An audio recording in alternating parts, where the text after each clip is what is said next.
Morning, and I'm so pleased you're all here. As we started last week, and as we're going to start every week, we're going to begin with meditation. Meditation being a principal piece of the Mystic Way. And last week, we had a meditation entitled Stop in the Name of Love. Several people spoke to me about the meditation, and some people said, I don't actually really know how to do it.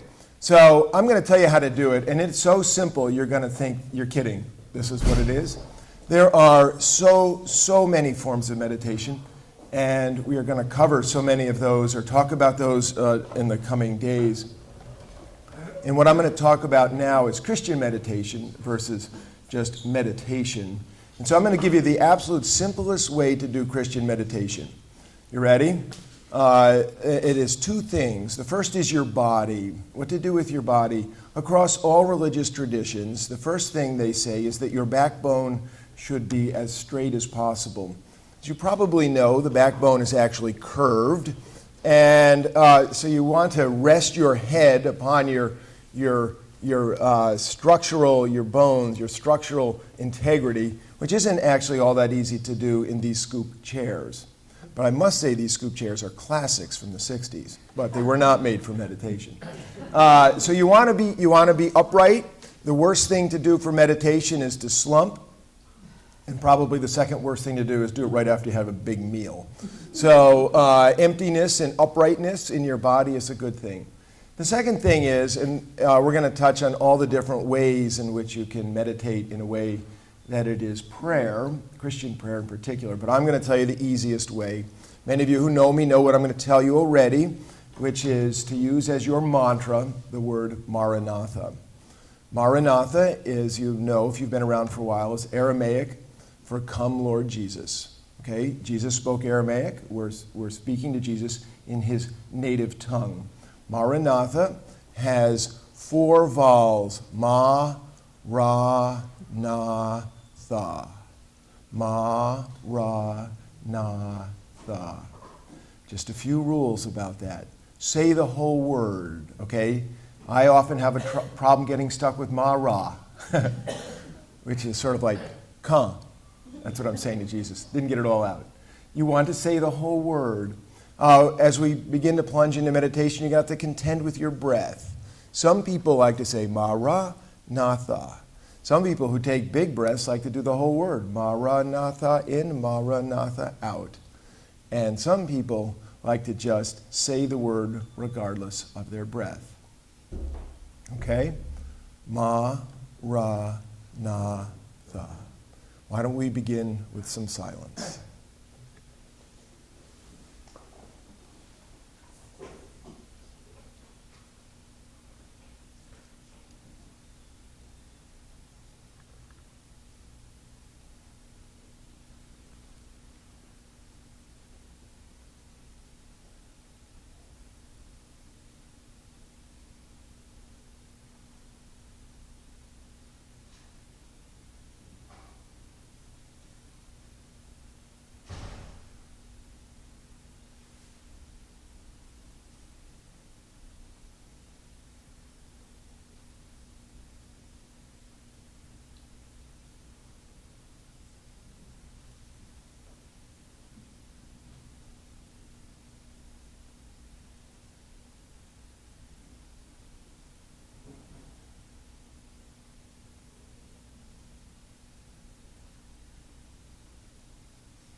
Maranatha, come, Lord Jesus. Come and be with us as we live and move and have our being in you. Amen.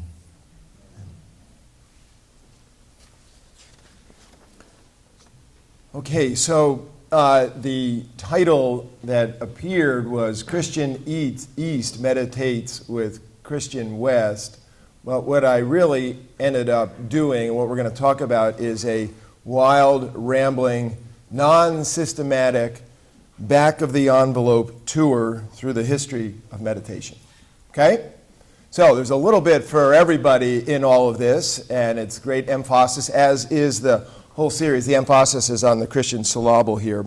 But I wanted to give you some sense of the tableau through time so you can see that this ain't exactly a new thing we're talking about.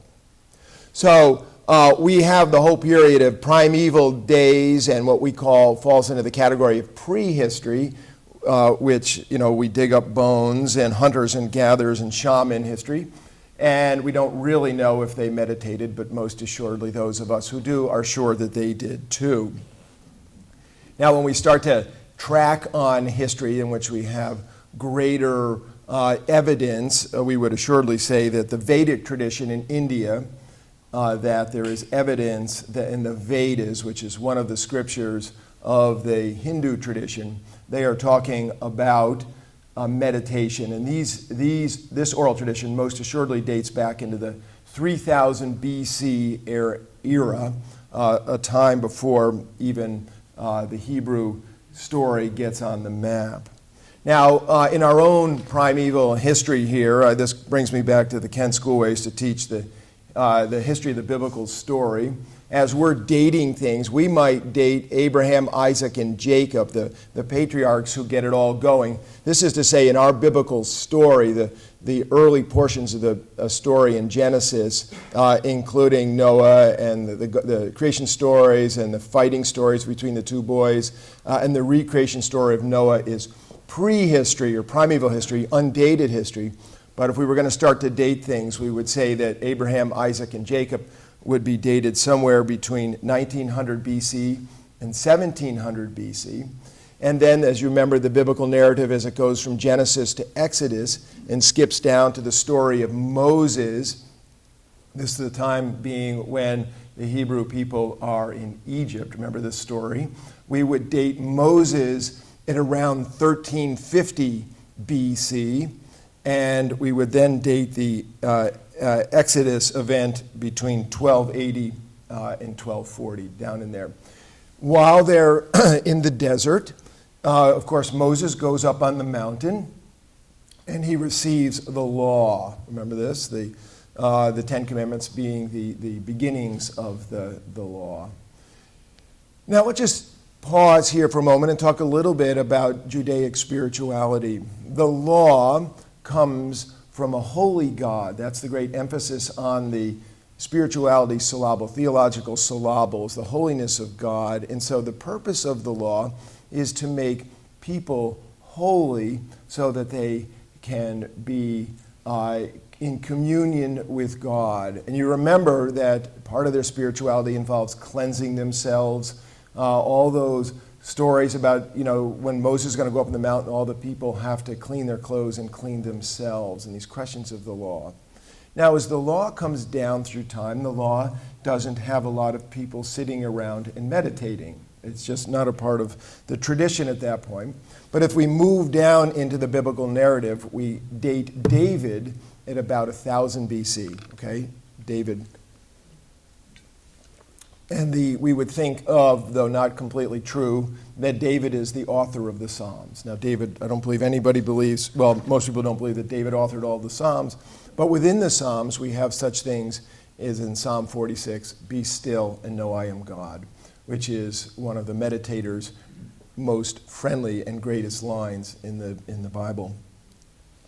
Moving down through time here, in the 5th and 6th centuries BC, we have Taoism, the rise of Taoism in China. How many of you have read the Tao Te Ching? Oh, I can't believe you lived through the 60s and you didn't read the Tao Te Ching? Okay, someday buy a copy. It's this big at the checkout counter, and read the Tao Te Ching, and you'll know of it as a mystical text in which the Tao runs through, the spirit of the Tao runs through all things. Buddha. Where do we put the Buddha? I love it. The Buddha is dated in some places as 588 BC, or between the 6th and the 4th century.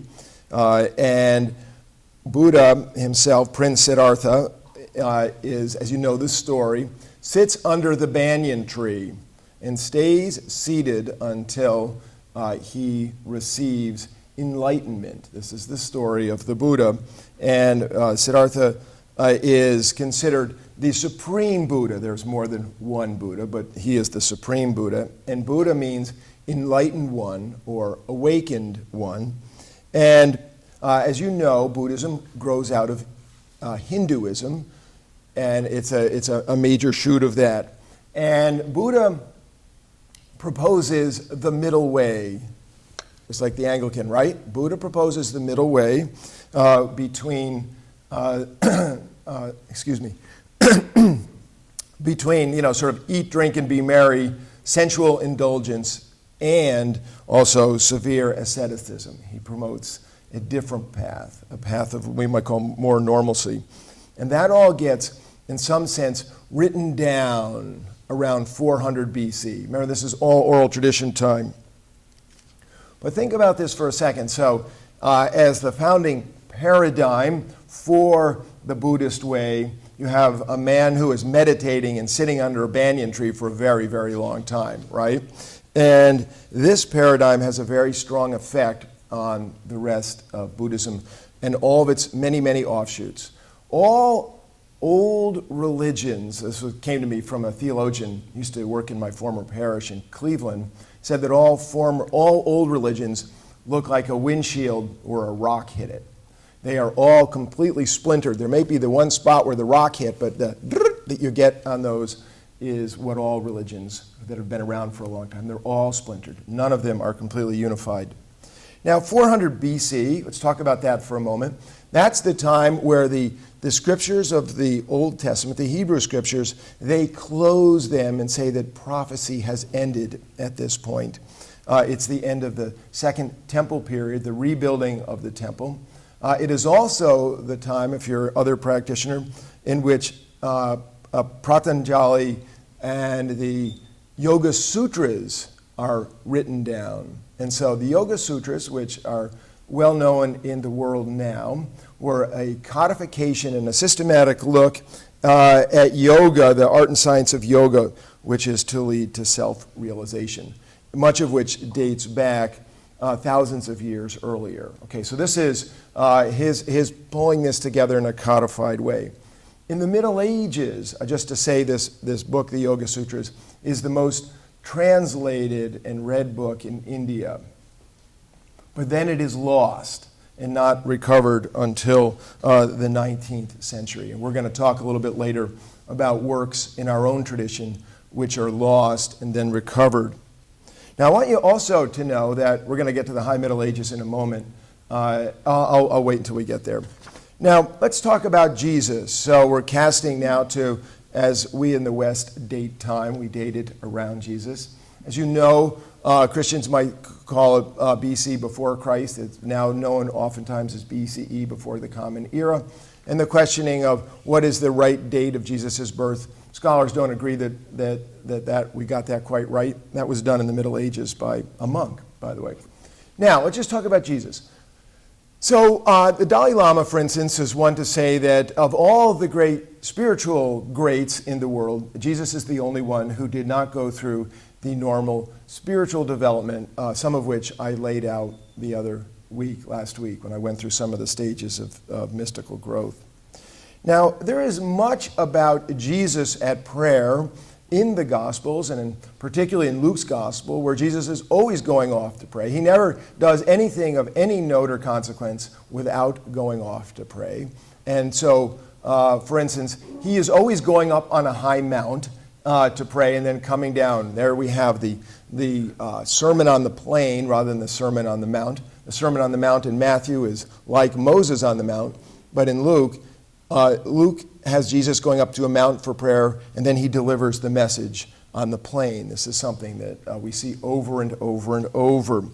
Now, in John's gospel, of course, we get some of the content of Jesus' prayer, more of the content of Jesus' prayer, particularly in his high priestly prayer that we see in chapter 17 at the Last Supper, in which he talks over and over and over in metaphorical ways about I'm in the Father and the Father's in me and you're in me. I remember I used to think of this as the Russian doll, where everybody was in everybody else here and everybody was in God. There's a tremendous amount of teaching about prayer that we have from Jesus, but I will tell you, when I was growing up, I never heard any of it. The church didn't teach us to pray in the era that I grew up in, but there are things like, the kingdom of God is within, blessed are the poor in spirit being those who are humble and open-hearted so that they can receive God, the whole issue of emptiness. And then, of course, that hymn that we love to sing, hymn 711, ask and seek and knock. So you go throughout the scriptures, you go throughout the gospels, Jesus is constantly teaching about prayer. I just want to pause here, since we're on this rambling back of the envelope tour, and just say, remember Buddha sitting under the tree, receives enlightenment? And so we might have Buddhism as seeming to the West in our era as the contemplative religion. Now, what about our founder? What about Jesus? And what do we have in Jesus? Well, we're going to talk about paradigms. In Jesus, we have the paradigm of love in action. And again, back to the Dalai Lama, who we all think is just right about so much stuff, he would say and has said, well, we Buddhists have to learn about love in action from the Christians. This is the way of Jesus. And whereas enlightenment comes to the Buddha and the banyan tree, we would say enlightenment for us is to come to Jesus. Now, what do we mean by that? So Jesus is the enlightened one, okay? I am the light of the world. Remember the 7 I ams from John's gospel? And when Jesus says, I am the light of the world, he's talking about the spiritual light of the world, which makes worldly light look like shadow. And that, as I said last week, in thy light we shall see light, which comes from that psalm. So in Jesus, we see with the clarity of how God sees. This is what the incarnation is. If we want to know what God is like, we look at Jesus and we find out what God is like. So how does meditation fit into that? Well, we would say, when Jesus says, I'm in you and you're in me, the purpose of meditation is to get rid of the stuff, the mental, emotional stuff, and come nakedly in touch with the light of the world that is within us. Okay, so it's in all of us. The problem is it's all covered over by all of our gunk. That's a completely unprofessional way to describe what's happening in the process of meditation, which is the cleansing and cleaning away. Everybody with me so far?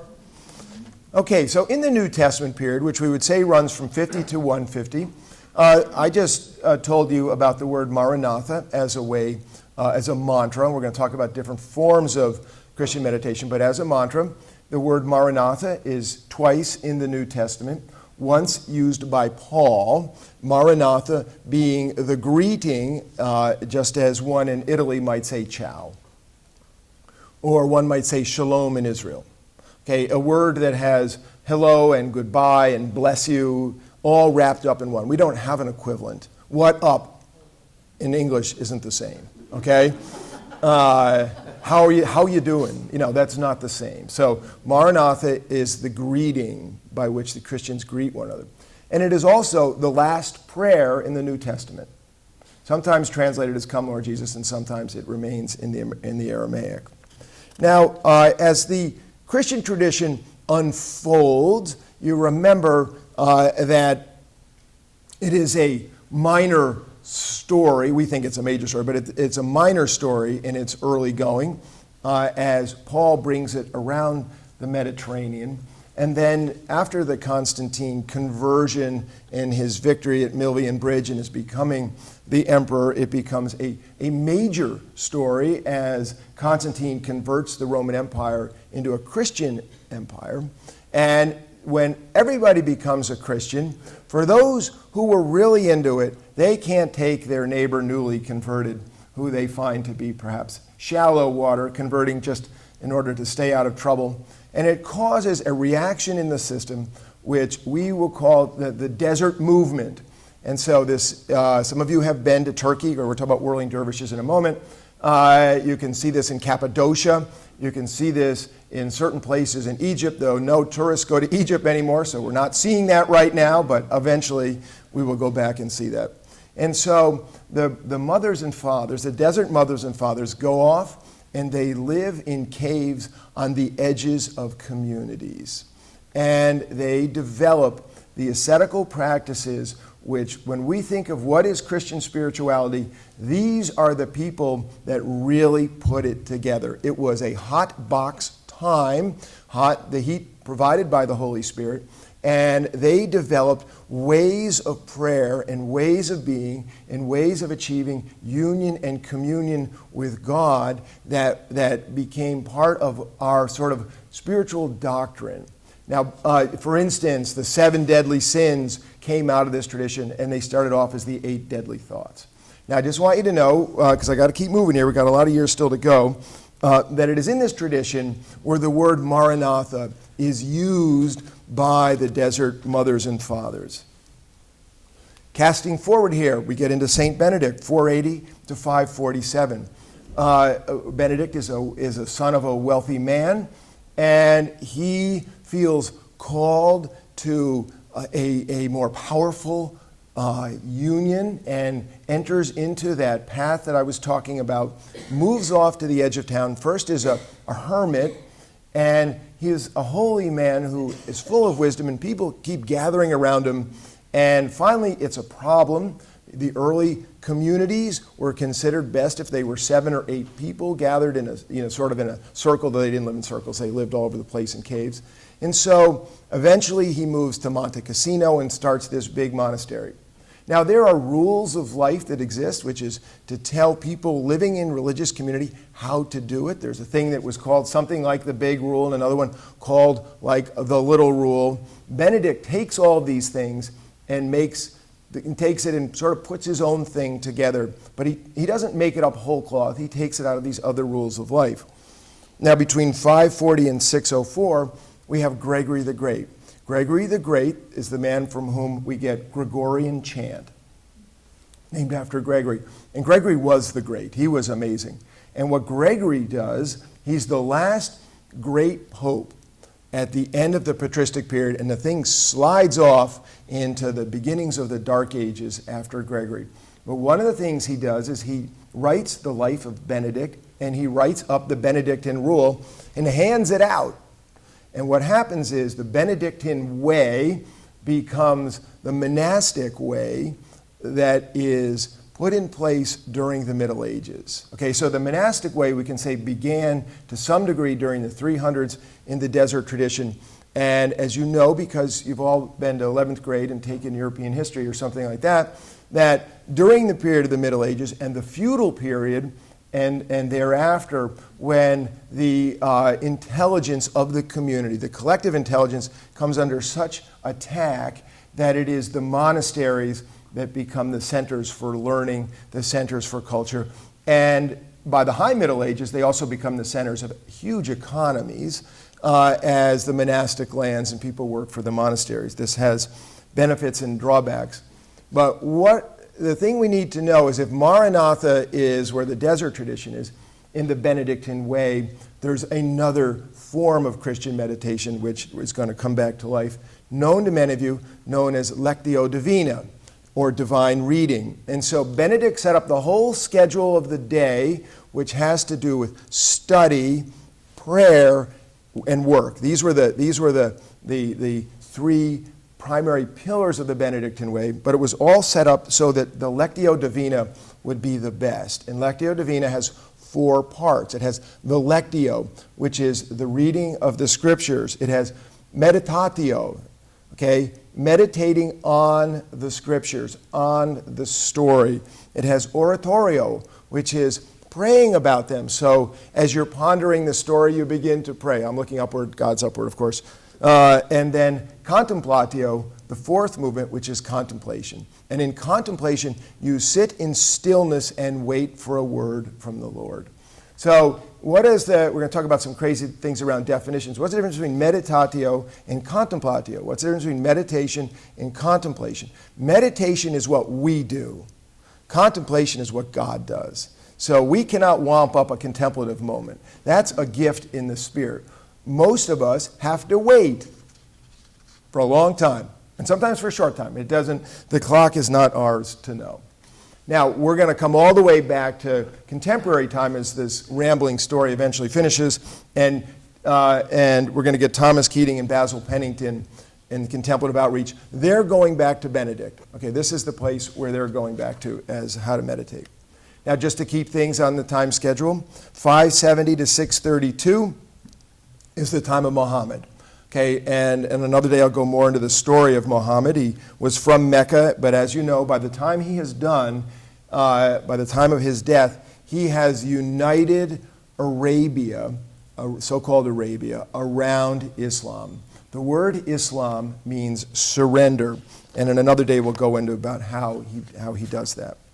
Now we then move into a period of the Middle Ages. Let's talk about that. The Middle Ages, the so-called High Middle Ages, this was considered the greatest mystical flourishing in the Christian tradition, and it was, as you will see, across all religious traditions that were anywhere near Europe, and to some degree also in Asia.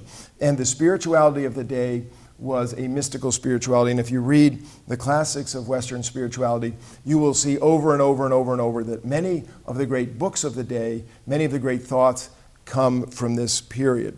Now, what's happening in the Christian tradition is also happening in the Jewish tradition. So those of you who know anything about the Kabbalistic way, Jewish way, this period rises up during this time, a little bit on the far end of it, and it's based on the Tree of Life from the story of Genesis, and 10 movements around the Tree of Life. And just as that's going on, the same thing happens in Islam, and this is the rise of Sufism, the so-called Sufis in Islam. I was talking to Linda to see whether or not she had ever done this, and she has done it. The Sufis, as I understand it, and I hope I'm not wrong, the Suf is the clothing that is worn as one whirls to an ecstatic state. Anybody besides Linda actually done it? How many of you have seen the Whirling Dervishes? Anybody? Okay, so good, a fair amount. Okay, do you have to go to Turkey to see that? Yes. Turkey, Egypt? Okay. I read recently, you know, I have a great interest in the Abrahamic traditions and what's unfolding in the world. I read recently that as the sectarian violence and fighting continues in Islam, where there's an ever greater extremism over the Sunni and the Shia, that the Sufs, the minor sects, are being ground out. And so that is bad news for Islam and bad news for the world. Now I just want to pause here and say something about Islam. You remember when last week I talked about Andrew Harvey's book in which he laid out these major religious traditions and named the emphasis on the syllable, and he named Islam as the way of passion. This is a book done way before 9/11. Now, I just want to say that so we are, as Westerners, incredibly aware of what's happening in Islam today, the violence of Islam, and feel threatened by it. But I want you to know that there's a part of Islam that we never see. And it's something that struck me so strongly when I was in Doha with Jennifer and Gus and visiting our son Sam, which is that in the Islamic way, going into the mosque several times a day, to take your shoes off and to do your ablutions and to clean your hands and to clean your feet and to clean your face, there's no chairs, to go sit on the rug and just be for a little bit and pause during the day, is a most assuredly of something that we as Christians could really learn. So it has its own kind of meditative way about it, though the actual imam, the person who leads the prayers, who's not necessarily ordained, is not leading people in silence. It is just a place of silence. Now, also at this point, around 1227, Dogen, I used to read about this too, compiles and takes it and prepares the Japanese Buddhist meditation for the Zazen. And so the growth of Zen, the movement of Zen, really begins to be clarified. I'm always reminded of somebody telling me once that the Japanese may not have invented everything, but they're very good at perfecting things. And one of these cases, it used to be the example of the automobile. And so the same issues around meditation in Zen. Now, just to name something, around 1375, I don't know how they picked this date, but because the book doesn't have a date on it, but somewhere in this neighborhood, The Cloud of Unknowing, written by an unnamed English monk, and because the contemplative outreach movement is going to come back to this book also. And what The Cloud of Unknowing is about is how the cloud is God, and one enters the cloud not by knowing, but by unknowing. Again, meditation, right? Not about thinking, about unthinking. And the cloud lands. This is back to Moses on the mount, when Moses goes up on the mount and the cloud comes, or Jesus on the mount and the cloud comes, the Mount of Transfiguration. Now we burst into the Renaissance and the claiming of reason, and we burst into the Reformation. And Luther did not much go for the mystic way. Okay, he liked a plain reading of the scriptures and set off a movement in the church opposed to the mystic way. Now there was a thing called the Counter-Reformation, and in the Counter-Reformation there was a great crushing of their own way as the Catholics reacted to the Protestant way. But there are three examples of people who did not go the way of the church, and they are pillars and towers in the spiritual world. One is Ignatius of Loyola, who was the creator of the Jesuits, and he started a form of Ignatian prayer and contemplation, which we take as imagining yourself in the biblical story. The second of these is Teresa of Avila and her compatriot, younger man, same order. I mean, these are Carmelites, St. John of the Cross. And these two people, it's not possible to overstate their genius, their spiritual genius, and the impact they have had on contemplative life and contemplative theology and practices. Teresa's book about her life, called The Life, was always considered the greatest book ever written in Spanish, perhaps with Don Quixote being the only exception to that. And she names states of consciousness and love and spiritual experience that nobody ever named before, and describes to great detail. Those of you who've been to Rome and seen the angel throwing the spear through her heart, that is all described in The Life, and it is just, to read it is to be caught on fire by her fire. It's absolutely fantastic reading. But the contemplative way goes away at this point. As the West chooses the head over the heart, this starts to go away, and right thinking becomes the deal. Take a look at the Inquisition in Spain and the importance of right thinking and the wars over right thinking. The 100 Years' War between Protestants and Catholics is a travesty, just incredible slaughter over this question of right thinking. And now there is an exception to this, choosing the head over the heart. A few of them sprinkled in there, and one is the Quakers, who were in opposition to the Anglican Church. And these are people, as you know, who sit in quiet group meditation and contemplation. Now, because we're out of time, I'm going to cast way forward to the mid 20th century and the rise of a new mystical age and the rise of a hunger. The whole world, the 60s, institutions of the day get turned upside down. Many of us, I'm looking out because you have hairlines, some of the men like I have, lived through this. And in the process of this, the institutional life of these organizations starts to slide all over the place. And there is a great hunger and desire for something more. Theologians like Paul Tillich start writing about the courage to be, and they start talking about being rather than doing. The Greeks, who emphasized thinking and had such a strong emphasis in our Western culture, they start to kind of lose their world as Christianity has divided theology as the thinkers and spirituality as the feelers, where in its early imagination or early life it was always all one. All the theologians were the greatest prayers too. It wasn't that you had a bunch of people over there thinking and a bunch of people over here praying. And there was a great desire for hunger for something else. And so the West turns east, and we turn toward mystical cultures. Okay, so just for instance, many of you have been all over the world, but in Japan you have the tea ceremony. If you go to Thailand, you see people meditating in the streets. The Dalai Lama becomes a religious hero. The Dalai Lama was not always a religious hero. The Dalai Lama is contemplative, sort of contemplation. A man of contemplation becomes a big man. And in the turn, you can remember all this Zen. Zen becomes a big thing in the United States. I mean, the word Zen was not, if you could put the word Zen in Google in 1939, you wouldn't get any hits, okay?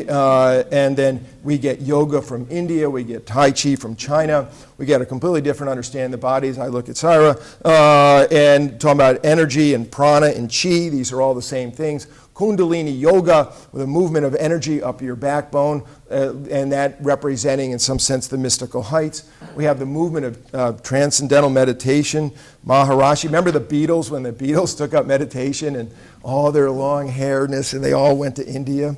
And then in 2003, meditation makes the cover of Time magazine. That's back when Time magazine really still mattered. The article says, just say Om. Scientists study it, doctors recommend it, millions of Americans, and many who don't ever believe in it, do it every day. Why? Because it works. And there's this great surge, and out of the surge in 1999 comes The Idiot's Guide to Meditation. Okay? This is a fantastic... I don't have time. I should read you what the topics are. I'll do it another class. This is an absolutely fantastic book, I might tell you. And in the movement, meditation breaks apart. It would have been impossible to understand meditation outside of its religious orientation, with the possible exception of the samurai, who began to use meditation as a tool for war. But in our culture, we get meditation as secular and as religious. People meditate for wholeness, for fulfillment, for self-realization, and it has nothing to do with God, and it has nothing to do with Krishna or Buddha or Jesus. It is prayer without God. I'll just tell you, that's what it is. And I remember a man who used to come to see me in Cleveland. He was a professional tennis player, and he meditated for an hour a day, and he told me that all professional tennis players and all professional golfers meditate. They all meditate. He said every single one of them. He just wanted to know what was happening in his meditation. He eventually went to divinity school after he stopped his professional tennis career. Now, this is why when we talk about the word meditation, there's incredible disagreement about even what it means. So, meditation for some people means, deep thinking, deep imagining. I am meditating on something, and you're plunged into it, and you're really, really thinking only about that. And for others, meditation is not about thinking. It's just the opposite. It's about not thinking. So we have complete disagreement right out of the box. And so some talk about it as a kind of state of consciousness to be achieved by this focused quietude. And others say it's not about focus, it's about unfocus. I want to get totally unfocused. In the West, we're not big on stopping thinking. And now we have, even in our own community, Will Hines, love Will Hines, talking about the mindfulness movement that is happening here in town. And whether or not that is religious or not, that is up for conversation, because it's not religious, it's decidedly not religious from their perspective. But if you talk to Thich Nhat Hanh, who has promoted this, or you talk to some Christians where they would talk about mindfulness as the sacrament of the present moment. Now, I'm just going to go quickly here. Religious meditation, of course, we would say happens within community. It happens around the scripture, and it happens around the liturgy. All it is wordless prayer. Okay? And you can do this wordless prayer in so many different ways. You might say, well, how can it be wordless prayer if I'm saying the mantra, the word? The mantra is a form of a word, but it becomes wordless. Praying with icons in the Orthodox tradition is a form of wordless prayer, or breathing. Anyway, whatever it is, in the Christian tradition, we say this is the doorway not just to our consciousness, but it's the doorway to the divine. That's the big deal. Back to Christian enlightenment, and follow this, what we do is we get in touch with our Lord. And I'll just finish with those of you who've read St. Teresa of Avila's Interior Castle, where she describes that Christ is at the center in the light, and all of the mansions that follow, all the 7 mansions, go all the way out to the edge where it's complete darkness. And she talks about how so many of us live in the trough around the castle where sin just bites us like animals, and we have no control over our lives. But we can take her 7 castles on another day.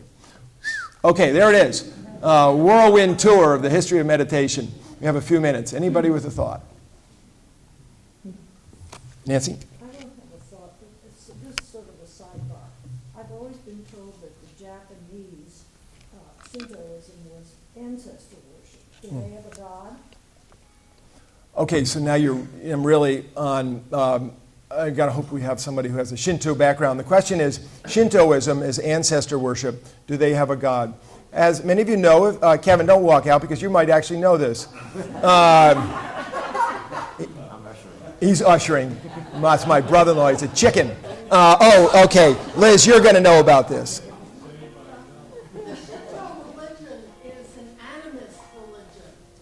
It believes in a pantheon of gods, and the creation story involves supernatural beings who create a male and a female who create the universe by having sexual intercourse. And the islands of Japan were created of the sperm that dropped down into the ocean.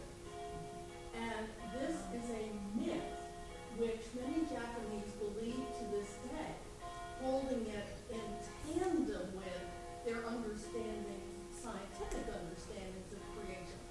So in Shinto, every rock, every tree, every lake has a spirit, a god that lives in it and needs to be worshipped, hence the Japanese love for nature.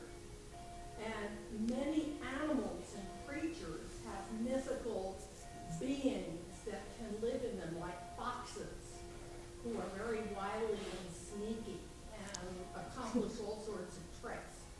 So yes, in Shinto there are gods, there is ritual, there are priests, there are nuns.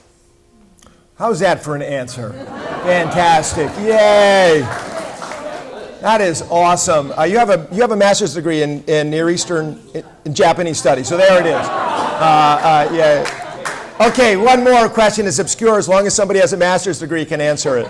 Okay, Dennis? How does the rosary, when you talk about prayer and the Catholic tradition, my mother and my grandmother said the rosary. Yeah. Okay, that's what I mean. This was a rambling, non-systematic approach to things. All religious traditions have some form of praying by hand.